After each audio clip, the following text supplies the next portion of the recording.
বাচ্চারা, আজ আমি তোমাদের আরো একটি নতুন গল্প শোনাব। দুই অলস ব্যক্তিকে নিয়ে এই গল্প। এক রাজ্যে রমেশ ও সুরেশ নামে দুই ভাই থাকত। ছোট থেকেই ওরা খুব ফাঁকিবাজ ছিল, আর ওদের ফাঁকিবাজির পেছনে আসল কারণ ছিল ওদের কুঁড়েমি। যখনই ওদের কোনো কাজ করতে বলা হতো, ওরা কাজের ভয়ে শুয়ে পড়ত। রমেশ ও সুরেশের মা ওদের প্রতি বিরক্ত হয়ে গিয়েছিলেন। তিনি কিছুতেই বুঝতে পারছিলেন না যে কি করলে তার দুই সন্তান আলস্য ছেড়ে পরিশ্রম করতে শুরু করবে। একদিন রমেশ ও সুরেশ আম গাছের তলায় আরাম করছিল। কিছুক্ষণ পরে ওদের দুজনের মাঝে গাছ থেকে একটা আম এসে পড়ল। আলসেমির চোটে ওদের দুজনের মধ্যে একজনও আমটাকে ওঠানোর চেষ্টাটুকু পর্যন্ত করল না।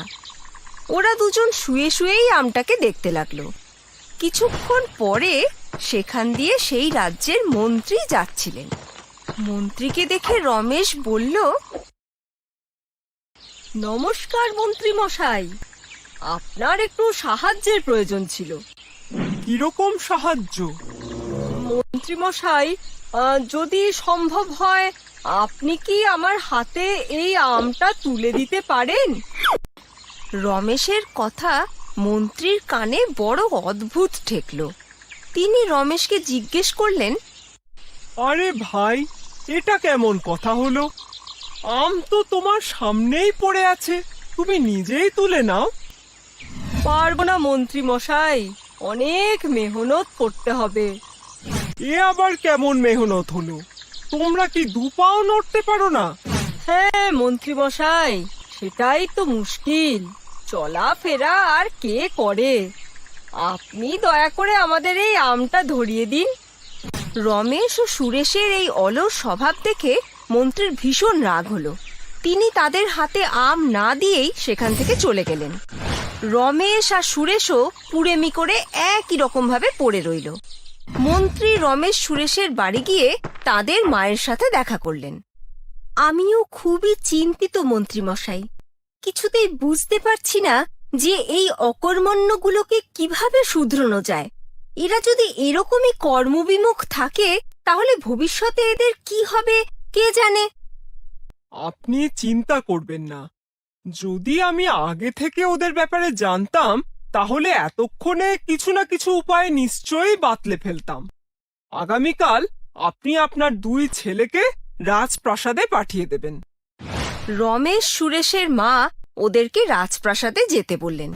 ওরা দুজন পরের দিন সকালে রাজমহলে পৌঁছতেই ওদের রাজার সামনে পেশ করা হলো। রাজা রমেশ সুরেশকে বললেন, তোমাদের দুজনকে আমি একটা বিশেষ দায়িত্ব দিতে চাই। কি মহারাজ? কাল থেকে তোমরা রাজমহলের একটা ক্ষেত্রের রক্ষণাবেক্ষণ করবে। তোমাদের তো আবার বেশি ভারী পরিশ্রমের কাজ পছন্দ নয়। আশা করি এই কাজটি তোমরা দুজন ভালোভাবেই করতে পারবে। ঠিক আছে মহারাজ, আপনি যেমনটি আজ্ঞা করবেন। কিন্তু যেন মনে থাকে, যেখানকার দেখাশোনা তোমরা করবে সেখানে অনেক মূল্যবান জিনিসপত্র রয়েছে, যেন কোনো এদিক ওদিক না হয়। ঠিক আছে মন্ত্রী মশাই। রমেশ ও সুরেশ পাহারাদার হয়ে দেখাশোনা করতে বসে গেল, কিন্তু নিজেদের স্বভাব মতোই বসে বসেই তারা ঘুমিয়ে পড়ল। আর তাদের এই অবহেলার কারণে রাজপ্রাসাদে চুরি হয়ে গেল। পরের দিন সকালে ঘুম থেকে উঠে তারা দেখে মন্ত্রী সামনে দাঁড়িয়ে। মন্ত্রী রেগে গিয়ে বললেন, কুড়ে কোথাকার, একটা ছোট্ট কাজ দিয়েছিলাম তোমাদের, সেটাও তোমরা ঠিক করে করতে পারলে না। এখন তোমরা দুজন আমার সঙ্গে চলো। তোমাদের এই ভুলের জন্য কঠোর সাজা দেওয়া হবে। রাজমহলের অনেক বড় ক্ষতি হয়েছে, তোমাদের মৃত্যুদণ্ড দেওয়া হবে। কি মৃত্যুদণ্ড? হ্যাঁ, তোমাদের সিংহের হাতে তুলে দেব। এ কথা শুনেই রমেশ ও সুরেশ দুজনেই খুব জোরে ভয় পেয়ে যায়।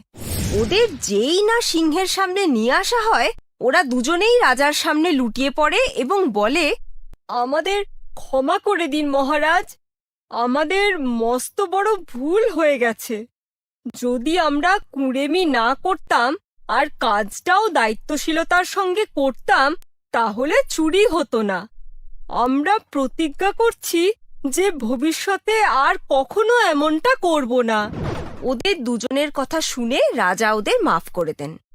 তাহলে বাচ্চারা, এই গল্প থেকে আমরা এটাই শিখলাম যে কখনোই আমাদের কুঁড়েমি করা উচিত নয়।